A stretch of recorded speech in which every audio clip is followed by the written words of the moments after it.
அந்த ஃபாதர் தான் போப். அதாவது இப்போ ஒரு போப்பா மாறி இருப்பாரு. அவர் இப்போ ஜப்பானுக்கு வராரு இல்லையா, அவரோட உயிரை எப்படியாவது காப்பாற்றணும் அப்படின்னு சொல்லிட்டு நிட்டானி டிசைட் பண்றான். அண்ட் அவர் மூலியமா தான் நிட்டானி ஒரு ஃபாதராகவும் மாறி இருப்பான். அதெல்லாம் யோசிச்சு பார்த்துட்டு நிட்டானி என்ன சொல்லுவோம் அப்படின்னா, கானா போப் நான் பார்த்ததுலேயே ஒரு நல்ல மனுஷன், அவர் மட்டும் தான் கடவுளுக்கு நெருக்கமா இருக்கிற ஒரு ஆளு அப்படிங்கிற மாதிரி நிட்டானி சொல்லிக்கிட்டு இருப்பாரு. இன்னும் எக்ஸ்போ ஆரம்பிக்கிறதுக்கு 2 நாள் தான் இருக்கும். அதனால போப் என்ன பண்றாரு அப்படின்னா ஜப்பானுக்கு கிளம்பி வந்துடுறாரு. ஜப்பான் மக்கள்லாம் போப் பயங்கரமா வரவேற்பாங்க. அண்ட் போப்புக்கு பயங்கரமான செக்யூரிட்டி இருக்கும். அவர் கார்ல போனார் அப்படின்னா அவர் சுத்தி எப்பவுமே செக்யூரிட்டி கார்ட்ஸா இருப்பாங்க. அப்படியே ஒரு ஜப்பானை சுத்திக்கிட்டு இருக்கும்போது கானாவோட டீம் எல்லாமே ரெடியா இருப்பாங்க. யார் வேணாலும் எப்போ வேணாலும் போப்பை கொல்லலாம், நம்ம அவருக்கு செக்யூரிட்டி கொடுக்கணும் அப்படின்னு சொல்லிட்டு போப்பு போற வழியிலாம் ஏதாவது பில்டிங்ல யாராவது இருக்காங்களா அப்படின்னு சொல்லிட்டு கானாவோட டீம் செக் பண்ணிட்டு இருப்பாங்க. அதாவது இப்போ கானாவோட டீம்ல மாஃபியா மெம்பர்ஸ் எல்லாம் இருப்பாங்க இல்லையா, அவங்க எல்லாருமே ஒரு பில்டிங்கா போயிட்டு யாராவது இருக்காங்களா அப்படின்னு சொல்லி செக் பண்ணிட்டு இருப்பாங்க. அப்படி அவங்க செக் பண்ணிட்டு இருக்கும்போது அவங்களுக்கு ஒரு பில்டிங்ல மாஸ்க் போட்ட ஒருத்தன் ஒரு ராக்கெட் லான்ச்சர் வச்சு போப்போட காரை அட்டாக் பண்றதுக்கு ரெடியா இருப்பான். மாஃபியா மெம்பர்ஸ் எல்லாம் சேர்ந்து என்ன பண்றாங்கன்னா அவனை பிடிச்சி அவனை சம்மடி அடிச்சு அவன்கிட்ட உண்மையை கேட்கலாம்னு சொல்லிட்டு அவனோட மாஸ்க் திறப்பாங்க. பார்த்தா அதுக்குள்ள அவன் சைனைடை சாப்பிட்டு அவனே சூசைட் பண்ணி இறந்துருப்பான். ஒச்சோ அவனை பார்த்து என்ன சொல்லுவான் அப்படின்னா, இது மாக்குன் கிடையாது, நம்ம தேடுற முக்கியமான ஆளு மாக்குன். ஏன்னா போன தடவை மாக்குன் தான் கானாவை கொல்ல ட்ரை பண்ணான், இப்போ போப்பை கொல்ல போறது மாக்குன் தான், நம்ம அவனை கண்டுபிடிக்கணும். பட் இப்போ நிறைய ஃப்ரெண்டோட மெம்பர் போப்பை கொல்றதுக்காக ரெடியா இருக்காங்க, நம்ம அவங்களையும் ஸ்டாப் பண்ணணும் அப்படின்னு சொல்லிட்டு ஒச்சோ சொல்லிட்டு இருப்பான். அண்ட் அதே மாதிரி மாஸ்க் போட்ட நிறைய பேர் போப்பை கொல்றதுக்காக ஒரு பில்டிங்ல ஒளிஞ்சிட்டு இருப்பாங்க. அண்ட் போப்பு கார்ல போயிட்டு இருப்பார் இல்லையா, அந்த ரூட்ல எல்லாம் யாரெல்லாம் இந்த மாதிரி இருக்காங்களோ எல்லாரையுமே போயிட்டு கானாவோட டீம் கேப்சர் பண்ணிடுறாங்க. பட் அவங்க யாரு அண்ட் யார் அவங்களை அம்சா அப்படிங்கிற உண்மையை கேட்கறதுக்குள்ள அவங்க சைனைடு சாப்பிட்டு உடனே இறந்துருவாங்க. இதனால கானாவோட டீமுக்கும் மாக்குன் எங்க இருக்கான் அப்படின்னு சொல்லிட்டு கண்டுபிடிக்க முடியாது. இப்படிதான் போப்பு ஜப்பான் ஃபுல்லா டிராவல் பண்ணிட்டு இருப்பாரு. அப்பதான் போப் எங்க போறாரு அப்படின்னா ஷின்ஜுகு சர்ச்சுக்கு போவாரு. அதாவது நிட்டானி இருப்பார் இல்லையா, நிட்டானியை பாக்குறதுக்காக போப் போவாரு. கானாவோட டீம் உடனே என்ன பண்றாங்க அப்படின்னா சர்ச்சை சுத்தி இருக்கிற பில்டிங் எல்லாத்துலயுமே சர்ச் பண்ணி யாராவது இருக்காங்களா அப்படின்னு சொல்லி பார்ப்பாங்க. பட் யாருமே இருக்க மாட்டாங்க.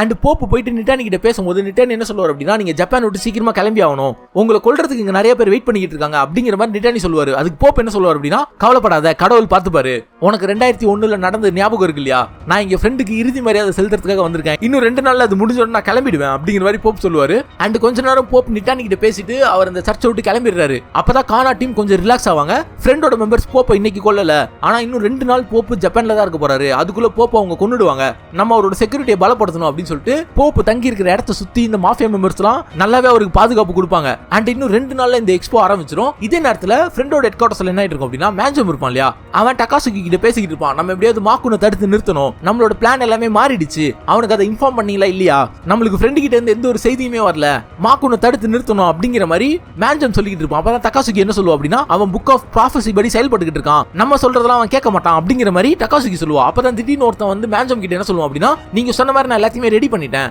எக்ஸ்போ ஆரம்பிக்கிற அன்னைக்கு ஃப்ரெண்டோட பாடிக்கு முன்னாடி போப் வந்து மக்களுக்கு ஸ்பீச் கொடுப்பாரு, அதுக்கான ஏற்பாடு எல்லாத்தையும் நான் பண்ணிட்டேன் அப்படின்னு அவன் சொல்லுவான். இதை கிட்ட மேஞ்சம் செம ஷாக் ஆயிடும். அவன் என்ன சொல்லுவான் அப்படின்னா, இந்த பிளான் உனக்கு யார் கொடுத்தது, நான் இந்த பிளான் உன்கிட்ட சொல்லவே இல்லையே அப்படின்னு மேஞ்சம் சொல்லுவான். அப்பதான் மேஞ்சம்க்கு புரிய வரும், ஓகே இதுதான் ஃப்ரெண்டு போட்டிருக்க புது பிளான் போல அப்படின்னு சொல்லி. உடனே மேஞ்சம் தகாசுக்கு என்ன கன்ஃபர்மேஷன் வராங்க அப்படின்னா, எக்ஸ்போ நடக்கிற அன்னைக்கு ஃப்ரெண்ட் ஏதோ பண்ண போறான், அது என்ன நம்மளுக்கே தெரியாது, நம்ம வெயிட் பண்ணி தான் பார்க்கணும் அப்படின்னு சொல்லிட்டு 2 பேருமே வெயிட் பண்ணிட்டு இருப்பாங்க. இதே நேரத்துல சோனோ கானா டீம் கிட்ட என்ன சொல்லுவான் அப்படின்னா, எனக்கு டிபார்ட்மெண்ட்ல இருந்து அப்டேட் வந்திருக்கு, அதாவது எக்ஸ்போ நடக்கிற அன்னைக்கு போப் ஃப்ரெண்டோட டெட் பாடிக்கு முன்னாடி நின்னு மக்கள் கிட்ட பேசுவாரு அப்படிங்கிற மாதிரி சோனோ சொல்லுவான். உடனே ஒச்சோ என்ன சொல்லுவான் அப்படின்னா, அப்போ அவங்க போப் அந்த இடத்துல வச்சு தான் கொல்ல போறாங்க, நம்ம அதை எப்படியாவது தடுத்து நிறுத்தணும், நம்ம அந்த எக்ஸ்போ நடக்கிற இடத்த ஃபுல்லா செக் பண்ணணும், அந்த மாக்கு நாங்க ஒளிஞ்சிருக்க வாய்ப்பு இருக்கு அப்படிங்கிற மாதிரி ஒச்சோ சொல்லிட்டு இருப்பான். அண்ட் இன்னும் 1 நாள் தான் இருக்கும் எக்ஸ்போ நடக்கிறதுக்கு. அன்னைக்கு நைட்டு சோனோ என்ன பண்றான் அப்படின்னா, கானா ஒச்சோ யோஷி எல்லாரையுமே அந்த எக்ஸ்போ ஏரியாக்குள்ள கொண்டு போறான். ஏன்னா சோனோ போலீஸ் தானே, அதனால இவங்களுக்கும் ஒரு ஃபேக்கான ஐடியா ரெடி பண்ணி அந்த எக்ஸ்போ நடக்கிற இடத்துக்கு கூட்டு போயிடுவான். அந்த இடத்துல இன்னும் கன்ஸ்ட்ரக்ஷன் ஒர்க் வந்து நடந்துகிட்டு இருக்கும். ஏன்னா எக்ஸ்போ ஆரம்பிக்கிறதுக்கு 1 நாள் தானே இருக்கு, அதனால முடிக்கிறதுக்காக கன்ஸ்ட்ரக்ஷன் ஒர்க்கர்ஸ் எல்லாம் 24/7 வேலை பார்த்துக்கிட்டு இருப்பாங்க.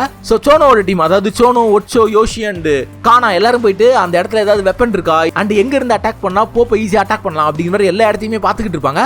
பட் அவங்களால அந்த இடத்துல எந்த ஒரு வெப்பனையுமே கண்டுபிடிச்சிருக்க முடியாது. பட் மாக்குன் இருக்கான் இல்லையா, மாக்குன் என்ன பண்ணிக்கிட்டு இருப்பான் அப்படின்னா, ஒரு கன்ஸ்ட்ரக்ஷன் ஒர்க்கரா அந்த எக்ஸ்போ நடக்கிற இடத்துக்குள்ள ஒர்க் பண்ணிக்கிட்டு இருப்பான். அண்ட் எல்லா கன்ஸ்ட்ரக்ஷன் ஒர்க்கரும் பிஸியா இருப்பாங்க இல்லையா, அதனால சோனோட டீமால எல்லாரையுமே செக் பண்ண முடியாது. இதே நேரத்துல மருவோ அண்ட் ஹருவோ நோமி 2 பேரும் எங்க போயிருப்பாங்க அப்படின்னா, ஹொக்கைடோக்கு போயிருப்பாங்க. ஏன்னா மருவோ சொல்லியிருப்பான் இல்லையா, நான் போயிட்டு ஹொக்கைடோல செக் பண்றேன், அங்க வைரஸ் ஸ்ப்ரெட் ஆயிட்டு இருக்கு அப்படின்னு சொல்லிட்டு. அதை கண்டுபிடிக்கிறதுக்காக தான் மருவோ இந்த இடத்துக்கு வந்திருப்பான். சோ நவமி என்ன பண்றாரு அப்படின்னா, அவர் போயிட்டு பெர்ஃபார்மன்ஸ் ஆரம்பிச்சிருவாரு, அங்க இருக்க மக்கள் என்டர்டெயின்மெண்ட் பண்ணிட்டு இருப்பாரு. அப்பதான் மருவோ போயிட்டு வைரஸ் ஸ்ப்ரெட் ஆன இடத்தை இன்வெஸ்டிகேட் பண்ணுவான். மருவோக்கு ஹெல்ப் பண்றதுக்காக டாக்டர் நக்கபட்டே அப்படிங்கிற ஒரு டாக்டர் வருவாரு. அவங்க 2 பேரும் ஹசார்ட் சூட்லாம் போட்டு அந்த வைரஸ் ஸ்ப்ரெட் ஆன இடத்துக்கு போறாங்க. அங்க போனோன்னு இந்த டாக்டர் என்ன சொல்லுவார் அப்படின்னா, இந்த இடத்துல தான் வைரஸ் ஸ்ப்ரெட் ஆச்சு அண்ட் இப்ப நிறைய மக்கள் இறந்துகிட்டே இருக்காங்க, என்னால யாரையுமே காப்பாற்ற முடியல அப்படின்னு சொல்லிட்டு அவர் பயங்கரமா அழுவாரு. அவர் என்ன சொல்லுவாருன்னா, நான் டாக்டர் ஆனதே மக்கள் நிறைய பேரை காப்பாத்துறதுக்கு தான், ஆனா அவங்க சாகிறத பாக்குறதுக்கு எனக்கு ரொம்ப கஷ்டமா இருக்கு அப்படின்னு சொல்லிட்டு அவர் அழுதுகிட்டு இருப்பாரு. அப்பதான் மருவா என்ன சொல்லுவா அப்படின்னா, என்னோட ஃப்ரெண்டு உன்ன மாதிரி தான், அவன் சின்ன வயசுல ஒரு பேண்டை ஸ்டார்ட் பண்ணான். பட் அப்போ யாருமே அந்த பேண்டோட பாட்டெல்லாம் கேட்கவே இல்லை. ஆனா அவன் எப்பவுமே என்கிட்ட சொல்லுவான், என்னோட பாட்டை கண்டிப்பா மக்கள் கேட்பாங்க அப்படின்னு. உடனே அந்த டாக்டர் என்ன கேட்பான் அப்படின்னா, அப்போ ஃபேமஸான ஆள் ஆயிட்டான் அப்படின்னு சொல்லி கேட்பான். அதுக்கு மருவா என்ன சொல்லுவான் அப்படின்னா,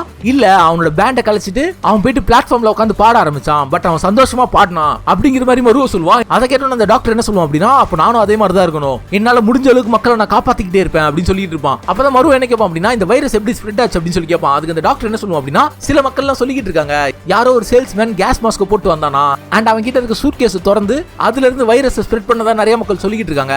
பட் அது வந்து வெறும் புரளி தான், எப்படி ஒரு சேல்ஸ்மேன் வைரஸ் ஸ்ப்ரெட் பண்ண முடியும் அப்படின்னு சொல்லிட்டு அந்த டாக்டர் சொல்லுவான். இதை கேட்டோன்னா மருவோ சமஷாக் ஆயிடுவான். இதே நேரத்தில் அமெரிக்கால இருக்க மிசோரியை காமிப்பாங்க. அந்த இடத்துல கிரையான் இருப்பான் இல்லையா, கிரையான் அண்ட் அவனோட பையன் அண்ட் அது மட்டும் இல்லாம இவங்க ரெண்டு பேரும் காப்பாத்தின அந்த சின்ன பையன், அவங்க எல்லாம் கிரிக்கோ தேடி போயிட்டு இருப்பாங்க. அப்பதான் அவங்க போற டைரக்ஷன்ல ஒரு பார் இருக்கிறத பார்ப்பாங்க. இவங்களுக்கு சாப்பாடு தான் தேவை அப்படின்னு சொல்லிட்டு அந்த பார்க்குள்ள போயிட்டு அந்த பார் ஓனர் கிட்ட பேசிக்கிட்டு இருப்பாங்க. அப்பதான் அவன் என்ன சொல்லுவான் அப்படின்னா, பக்கத்து ஊர்ல வைரஸ் ஸ்ப்ரெட் ஆயிடுச்சு, அங்க இருக்க நிறைய மக்கள் இறந்துகிட்டு இருக்காங்க, நீங்க ஜாக்கிரதையா இருக்கணும் அப்படின்னு சொல்லிட்டு இருப்பான். அப்பதான் கிரையான் என்ன கேட்பான் அப்படின்னா, எப்படி இந்த வைரஸ் ஸ்ப்ரெட் ஆகுது அப்படின்னு சொல்லி கேட்பான். அதுக்கு அந்த பார் ஓனர் என்ன சொல்லுவான் அப்படின்னா, யாரோ மாஸ்க் போட்ட ஒரு சேல்ஸ்மேன் அவனோட சூட்கேஸ்ல இருந்து இந்த வைரஸ் ஸ்ப்ரெட் பண்ணதா நிறைய மக்கள் சொல்லிக்கிட்டு இருக்காங்க.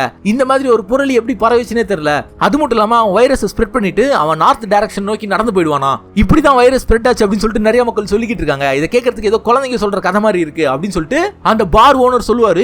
இதை கேட்டோன்னு கிரையான் செம ஷாக் ஆயிடும். அப்பதான் அவனுக்கு எல்லாமே புரிய வரும். ஏன்னா சின்ன வயசுல இவங்க புக் ஆஃப் ப்ராஃபஸியை பிளான் பண்ணிருப்பாங்க இல்லையா, அப்போ கெஞ்சியோட டீம் நம்ம இந்த வைரஸ் எப்படி ஸ்ப்ரெட் பண்றது அப்படின்னு சொல்லி ஒரு பிளான் போட்டிருப்பாங்க. அந்த பிளான்ல நம்ம சேல்ஸ்மேனை யூஸ் பண்ணி இந்த வைரஸ் ஸ்ப்ரெட் பண்ணலாம். ஏன்னா சேல்ஸ்மேனால மட்டும் தான் எல்லாரோட வீட்டுக்கும் போக முடியும். சோ சேல்ஸ்மேனை யூஸ் பண்ணி நம்ம வைரஸை ஒரு வீட்டுக்கா ஸ்ப்ரெட் பண்ணலாம் அப்படின்னு சொல்லிட்டு சின்ன வயசுலயே கெஞ்சியோட டீம் பிளான் பண்ணிருப்பாங்க. அது கிரையானுக்கு ஞாபகம் வரும். கிரையானுக்கு அப்பதான் புரிய வருது அதுதான் உண்மை. யாரோ ஒரு ஃப்ரெண்டோட மெம்பர் சேல்ஸ்மேன் மாதிரி வேஷம் போட்டு வந்து ஒரு ஊர்லயும் வைரஸ் ஸ்ப்ரெட் பண்ணிட்டு இருக்கான் அப்படின்னு சொல்லிட்டு. இதே நேரத்துல நியூஸ்ல என்ன ஓடிக்கிட்டு இருக்கும் அப்படின்னா, எம்ஜிசி பார்மட்டிக்கல் ஃபேக்டரி எரிஞ்சிக்கிட்டு இருக்கு, அதுல ஏதோ ஒரு ஆக்சிடென்ட் ஆயிடுச்சு அப்படின்னு சொல்லி நியூஸ்ல ஓடிக்கிட்டு இருக்கும். அண்ட் கிரையான் அதை பாத்துக்கிட்டே இருப்பான். திடீர்னு பைக்கர் கேங் அந்த பாருக்கு வருவாங்க. எல்லாருமே என்ன யோசிப்பாங்க அப்படின்னா, இந்த பைக்கர் கேங் வந்து நம்ம கடையில இருக்க எல்லாத்தையுமே திருட போறாங்க அப்படின்னு சொல்லிட்டு யோசிச்சுட்டு இருப்பாங்க. அண்ட் அந்த பார் ஓனர் என்ன பண்ணுவானா, கன் எடுத்து ரெடியா இருப்பான் அந்த பைக்கர் கேங் எல்லாம் சுடுறதுக்கு. ஏன்னா வைரஸ் நிறைய இடத்துல ஸ்ப்ரெட் ஆயிருக்கும் இல்லையா, அதனால மக்கள்லாம் இந்த மாதிரி கடைகளை திருட ஆரம்பிச்சிருப்பாங்க. அதனால அந்த ஓனரும் ரெடியா இருப்பான் கன் எடுத்துக்கிட்டு. அப்பதான் அந்த பைக்கர் கேங்கோட லீடர் உள்ள வந்து என்ன பண்ணுவான் அப்படின்னா, இவங்களுக்கு ஒரு வேக்சின் கொடுப்பான். கொடுத்துட்டு என்ன சொல்லுவானா, இதை நீங்க எடுத்துக்கோங்க இல்லனா நீங்களும் இறந்துருவீங்க அப்படின்னு சொல்லுவான். அப்பதான் கிரையானுக்கு புரிய வரும் இவன் நல்லவன் அப்படின்னு சொல்லிட்டு. அந்த பைக்கர் கேங் லீடரோட கையில வேக்சின் பார்த்தோன்னா அந்த சின்ன பையன் என்ன கேட்பான் அப்படின்னா, ஒரு ஏஷியன் லேடி தான உங்களுக்கு இதை கொடுத்தா அப்படின்னு சொல்லிட்டு அவன் கேட்பான். அதுக்கு அந்த லீடர் என்ன சொல்லுவான் அப்படின்னா, ஆமா அவதான் எங்க எல்லாரையுமே காப்பாத்தினா, எங்க ஊர்ல நிறைய பேர் இறந்துகிட்டு இருந்தாங்க, பட் அவ மட்டும் சரியான நேரத்துல வந்து எங்களுக்கு வேக்சின் கொடுக்கல அப்படின்னா நாங்களும் இறந்துருப்போம். அண்ட் அவ எங்க கிட்ட நிறைய வேக்சின் கொடுத்துட்டு போயிருக்கா, இந்தாங்க இந்த வேக்சின் நீங்க எடுத்துக்கோங்க, உங்களோட உயிரை இதால மட்டும் தான் காப்பாற்ற முடியும், இந்த வேக்சின் கொடுத்த அந்த பொண்ணை நாங்க ஹோலி மதர்னு சொல்லுவோம் அப்படின்னு சொல்லிட்டு அந்த பைக்கர் கேங் லீடர் சொல்லுவான். இதை கேட்டோன்னு அப்பதான் கிரையானுக்கு புரிய வரும், கிரிக்கோ தான் இவங்களுக்கு உதவி பண்ணிருக்கா அப்படின்னு சொல்லிட்டு. உடனே கிரையான் என்ன கேட்பான் அப்படின்னா, அவ எங்க அப்படின்னு சொல்லி கேட்பான். அதுக்கு அந்த லீடர் என்ன சொல்லுவான் அப்படின்னா, அவங்க எங்க கிட்ட பக்கத்துல ஏதாவது மெடிசன் ஃபேக்டரி இருக்கான்னு கேட்டாங்க. அண்ட் நாங்களும் எம்ஜிசி பார்மா ஃபேக்டரி பக்கத்துல தான் இருக்குன்னு சொன்னோம், அவங்க அங்க போறதா சொல்லிட்டு கிளம்பிட்டாங்க அப்படின்னு அந்த லீடர் சொல்லுவான். அண்ட் நியூஸ்ல இப்போ எம்ஜிசி பார்மா ஃபேக்டரி தான் எரிஞ்சுக்கிட்டு இருக்கதா சொல்லிட்டு இருப்பாங்க. இதை கேட்டோன்னு கிரையான் செம ஷாக் ஆயிடுவான். கிரையான் என்ன சொல்லுவான் அப்படின்னா, நம்ம அவளை காப்பாத்தணும் அப்படின்னு சொல்லிட்டு கிரையான் அவனோட வண்டி எடுத்துட்டு அந்த எம்ஜிசி ஃபேக்டரிக்கு போயிட்டு இருப்பான். அண்ட் இந்த பைக்கர் கேங் இருப்பாங்க இல்லையா, இவங்க என்ன சொல்லுவாங்க அப்படின்னா, நம்மளோட உயிரை காப்பாத்தின அந்த ஹோலி மதரை நம்ம காப்பாத்தணும் அப்படின்னு சொல்லிட்டு இவங்களோட மொத்த கேங்கும் இப்போ கிரையானை ஃபாலோ பண்ணிட்டு போயிட்டு இருக்கோம். இப்போ இவங்களாம் கிரிக்கோ காப்பாத்துறதுக்காக அந்த எரிஞ்சுக்கிட்டு இருக்க எம்ஜிசி ஃபேக்டரிக்கு போயிட்டு இருப்பாங்க. இதே நேரத்தில் ஜப்பான்ல என்ன அப்படின்னா, இன்னைக்கு தான் எக்ஸ்போ ஸ்டார்ட் ஆகுது. அதனால மில்லியன் கணக்கான மக்கள் அந்த எக்ஸ்போ நடக்கிற இடத்துக்கு வந்துகிட்டு இருப்பாங்க. அவங்க வந்தது மட்டும் இல்லாம அவங்க போப்புக்காக வெயிட் பண்ணிக்கிட்டு இருப்பாங்க. கானாவோட டீமும் அந்த எக்ஸ்போ நடக்கிற இடத்துக்குள்ள தான் இருக்கும். அவங்களுக்கு ஃப்ரெண்டோட பிளானை பத்தி ஒண்ணுமே தெரியாது. அப்பதான் மருவா இருக்கும் இல்லையா, கால் பண்ணி எல்லா விஷயத்தையுமே சொல்லுவான். அதாவது சேல்ஸ்மேன் மாதிரி வரவங்க தான் உலகம் ஃபுல்லா வைரஸ் ஸ்ப்ரெட் பண்ணிக்கிட்டு இருக்காங்க அப்படிங்கிற மாதிரி சொல்லுவான். அண்ட் ஒச்சோக்கும் புரிஞ்சிடும், நம்ம சின்ன வயசுல பிளான் போட்ட மாதிரியே தான் ஃப்ரெண்ட் இந்த வைரஸ் ஸ்ப்ரெட் பண்றான் அப்படின்னு சொல்லிட்டு. அண்ட் எக்ஸ்போ நடக்கிற அந்த இடத்துல சென்டர் ஸ்டேஜ் ஒன்னு இருக்கும். அந்த ஸ்டேஜ்ல தான் ஃப்ரெண்டோட பாடியை வச்சிருப்பாங்க. அண்ட் அதை சுத்தி எக்கச்சக்கமான மக்கள் உட்கார்ந்துகிட்டு இருப்பாங்க. மேஞ்சம் இருப்பான் இல்லையா, மேஞ்சம் ஒரு பில்டிங் மேல இருந்து கரெக்டா அந்த சென்டர் ஸ்டேஜை பார்த்துக்கிட்டு இருப்பான். அதை பார்த்துக்கிட்டே மேஞ்சம் என்ன சொல்லுவான் அப்படின்னா, இன்னைக்கு ஒரு ஏமாத்துக்காரன் ஜீனியஸா மாற போறான் அப்படின்னு சொல்லுவான். அதே நேரத்தில் கானாவோட டீமும் போப் எப்படியாவது காப்பாற்றணும் அப்படின்னு சொல்லிட்டு கூட்டத்தில் உட்காந்துக்கிட்டு இருப்பாங்க. எல்லாரும் நினைச்ச மாதிரியே போப் கரெக்டா அந்த சென்டர் ஸ்டேஜுக்கு வருவாரு. அண்ட் மக்கள் எல்லாருமே போப்பை பயங்கரமா வரவே இருப்பாங்க. அவர் அந்த சென்டர் ஸ்டேஜுக்கு வந்தோன்னே ஃப்ரெண்டோட பாடி கிட்ட நின்று மக்கள் எல்லாருக்கிட்டுமே என்ன சொல்லுவாருன்னா, 2001 ஃப்ரெண்டு தான் நம்ம எல்லாரையுமே காப்பாத்தினாரு, அவருக்கு நம்ம மரியாதை கொடுக்கணும் அப்படின்னு சொல்லிட்டு ஃப்ரெண்டை பத்தி புகழ்ந்து பேசிக்கிட்டு இருப்பாரு போப்பு. அப்பதான் மக்கள் எல்லாம் பயங்கரமா அழுதுகிட்டு இருப்பாங்க ஃப்ரெண்டுக்காக. ஏன்னா இந்த கூட்டத்துல இருக்க எல்லாருமே ஃப்ரெண்டை நம்புறவங்க, அதாவது ஃப்ரெண்டு தான் ஹீரோ அப்படின்னு சொல்லிட்டு நம்புறவங்க. அதனால எல்லாருமே பயங்கரமா அழுதுகிட்டு இருப்பாங்க. அந்த இடத்துல எல்லாருமே அழுதுகிட்டு இருக்க சவுண்ட் பயங்கரமா இருக்கும். இதே நேரத்துல ஒச்சோ என்ன பண்ணிக்கிட்டு இருப்பான் அப்படின்னா எல்லா செக்யூரிட்டியுமே செக் பண்ணிக்கிட்டு இருப்பான். ஏன்னா செக்யூரிட்டில யாராவது ஃப்ரெண்டோட மெம்பர் இருக்க போறாங்க அப்படின்னு சொல்லிட்டு செக் பண்ணிக்கிட்டு இருக்கும்போது அவன் அந்த இடத்துல சன் டவரை பார்ப்பான். அதை பார்த்தோன்னே ஒச்சோக்கு சின்ன வயசு ஞாபகம் வரும். ஏன்னா இந்த சன் டவர் இருக்கும் இல்லையா, அது அவங்களுக்கு ரொம்ப முக்கியமான விஷயம். ஏன்னா அதை பத்தி நிறைய கதைகள் அவங்க சின்ன வயசுல பேசியிருப்பாங்க. அந்த சன் டவர் இப்ப பார்த்தோன்னா ஒச்சோக்கு அப்பதான் ஞாபகம் வரும், நம்ம இந்த சன் டவர் செக் பண்ணவே இல்ல, இதுக்குள்ள ஒருவேளை மாக்குன் இருப்பானோ அப்படின்னு சொல்லிட்டு ஒச்சோ சோனோ கிட்ட என்ன சொல்லுவானா, நீ போயிட்டு அந்த சன் டவரை செக் பண்ணணும் அப்படின்னு சொல்லுவான். அதுக்கு சோனோ என்ன சொல்லுவானா, யாருக்குமே அதுக்குள்ள போறதுக்கான ஆக்சஸ் கிடையாது அப்படின்னு சொல்லிட்டு இருப்பான். உடனே ஒச்சோ என்ன சொல்லுவான் அப்படின்னா, இல்ல அந்த சன் டவர் எங்களோட வாழ்க்கையில ஒரு முக்கியமான ஒண்ணு, அதனால அதை மட்டும் செக் பண்ணு அப்படிங்கிற மாதிரி ஒச்சோ சொல்லுவான். உடனே சோனோ என்ன பண்றான் அப்படின்னா அந்த சன் டவருக்குள்ள போயிட்டு இருப்பான். அண்ட் அது ரொம்ப இருட்டா இருக்கும், அதுக்குள்ள படிக்கட்டுலாம் வச்சிருப்பாங்க இல்லையா, அது மேல சோனோ பொறுமையா ஏறி போயிட்டு இருப்பான். அப்பதான் சோனோ ஒச்சோ கான்டாக்ட் பண்ணி என்ன சொல்லுவான் அப்படின்னா, இங்க யாரோ இருக்காங்க அப்படின்னு சொல்லுவான். இதை கேட்டு ஒச்சோ சமஷாக் ஆயிடுவான். அப்பதான் ஒச்சோ அவனோட பைனாகுலர் யூஸ் பண்ணி பார்க்கும்போது அந்த சன் டவரோட டாப்ல மாக்குன் உட்காந்துக்கிட்டு இருப்பான். அண்ட் அவன் கையில ஒரு ஸ்னைப்பர் இருக்கும். மாக்குன் கரெக்டா வெளியே வந்து உட்காந்து அவனோட ஸ்னைப்பரை வச்சு போப்ப சுடுறதுக்கு ரெடியா இருப்பான். அப்ப சோனோ என்ன பண்ணிட்டு இருப்பான் அப்படின்னா மாக்குனை மிரட்டிக்கிட்டு இருப்பான், கண்ணை கீழே போட்டு சரண்டர் ஆயிடு அப்படின்னு சொல்லி மிரட்டிக்கிட்டு இருப்பான். இந்த மாதிரி ஒச்சோ கானா யூகிஜி எல்லாருமே அந்த சன் டவரோட டாப்பை தான் பாத்துக்கிட்டு இருப்பாங்க. ஏன்னா அந்த இடத்துல தான் மாக்குன் இருப்பான், அதனால அதை கான்சென்ட்ரேட் பண்ணிக்கிட்டு இருப்பாங்க. அண்ட் அந்த இடத்துல மக்கள் எல்லாருமே அழுதுகிட்டு இருப்பாங்க இல்லையா, அவங்களோட அழுகுறல் எல்லாம் திடீர்னு ஸ்டாப் ஆயிடும். ஒரு பின் டிராப் சைலண்ட்டுக்கு அந்த இடமே வந்துரும். ஒச்சோ கானா அண்ட் யூகிஜி எல்லாருமே சமஷாக் ஆயிடுவாங்க, என்ன திடீர்னு சைலண்ட் ஆயிட்டாங்க எல்லாம் அப்படின்னு சொல்லிட்டு அவங்க எல்லாம் திரும்பி அந்த சென்டர் ஸ்டேஜை பார்ப்பாங்க. பார்த்தா செத்து போன ஃப்ரெண்ட் எந்திரிச்சு நடந்து வருவான் போப்பு கிட்ட. இதை பார்த்து எல்லாருமே சமஷாக் ஆயிடுவாங்க. இந்த மாதிரி ஃப்ரெண்ட் எந்திரிச்சு நடந்து வந்தோன்னே மக்கள் எல்லாருமே பயங்கரமா கத்துவாங்க, ஃப்ரெண்ட் உயிரோட தான் இருக்காரு, ஃப்ரெண்ட் நம்மளுக்காக மறுபடியும் வந்துட்டாரு, அவர் நம்மளை காப்பாத்த போறாரு அப்படிங்கிற மாதிரி சொல்லிக்கிட்டு இருப்பாங்க. அப்புறம் போப்பு இருப்பார் இல்லையா, அவர் ஃப்ரெண்ட் உயிரோட வந்ததை பார்த்து இது ஒரு அற்புதம் அப்படின்னு சொல்லிக்கிட்டு இருப்பாரு. உடனே ஒச்சோ சோனோ கிட்ட என்ன சொல்லுவானா, மாக்குன் சுடுன்னு சொல்லுவான். பட் மாக்குன் கரெக்டா போப்பை ஷூட் பண்ணிடுவான். பட் ஃப்ரெண்ட் இருக்கான் இல்லையா, ஃப்ரெண்ட் என்ன பண்ணுவான் அப்படின்னா போப்புக்கு முன்னாடி வந்து நின்னு அந்த புல்லட்டை அவனோட ஷோல்டர்ல வாங்கிடுவான். இதை பார்த்தோன்னே எல்லாருமே சமஷாக் ஆயிடுவாங்க. உடனே மக்கள் என்ன சொல்லுவாங்க அப்படின்னா, ஃப்ரெண்ட் போப்பை காப்பாத்திட்டாரு, ஃப்ரெண்ட் தான் நம்மளோட ஹீரோ அப்படின்னு சொல்லிட்டு மறுபடியும் ஃப்ரெண்டை போட்டு புகழ்ந்துகிட்டு இருப்பாங்க. ஃப்ரெண்டோட ஷோல்டர்ல இந்த புல்லட் போட்டோன்னா ஃப்ரெண்ட் கீழே விழுந்துடுறான். அப்பதான் நிறைய செக்யூரிட்டி கார்ட்ஸ் எல்லாம் வந்து போப்புக்கு செக்யூரிட்டி கொடுக்குறாங்க அண்ட் ஃப்ரெண்டையும் காப்பாத்த ட்ரை பண்ணுவாங்க. இதெல்லாம் பார்த்து மக்கள் ஃப்ரெண்டை பயங்கரமா சேர் பண்ணிட்டு இருப்பாங்க. நம்மளோட போப்பவன் காப்பாத்திட்டான்,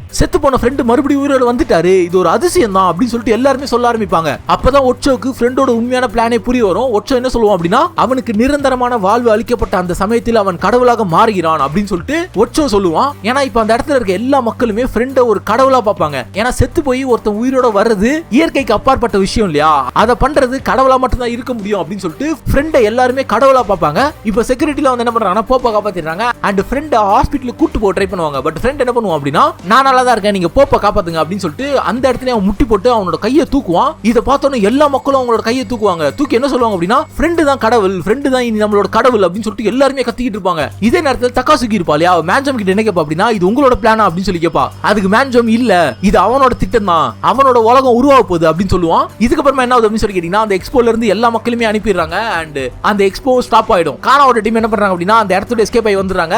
அவங்களுக்கு அந்த இடத்துல நடந்த விஷயத்தை நம்பவே முடியாது. ஏன்னா இவங்க என்ன நினைச்சிட்டு இருந்திருப்பாங்க அப்படின்னா, போப்பு தான் சாக போறான் அப்படின்னு நினைச்சிட்டு இருந்திருப்பாங்க. பட் ஃப்ரெண்டு இதை ஒரு ஆப்பர்ச்சுனிட்டியா யூஸ் பண்ணி அவன் கடவுளா மாறி இருப்பான். இதுக்கப்புறமா ஒரு வாரம் கழிச்சு என்ன ஆகுது அப்படின்னு சொல்லி கேட்டீங்கன்னா, ஃப்ரெண்டு மறுபடியும் நார்மலா மாறுறான் அண்ட் மக்கள் எல்லாம் டெய்லி வந்து ஃப்ரெண்டை விசிட் பண்ணிட்டு போவாங்க.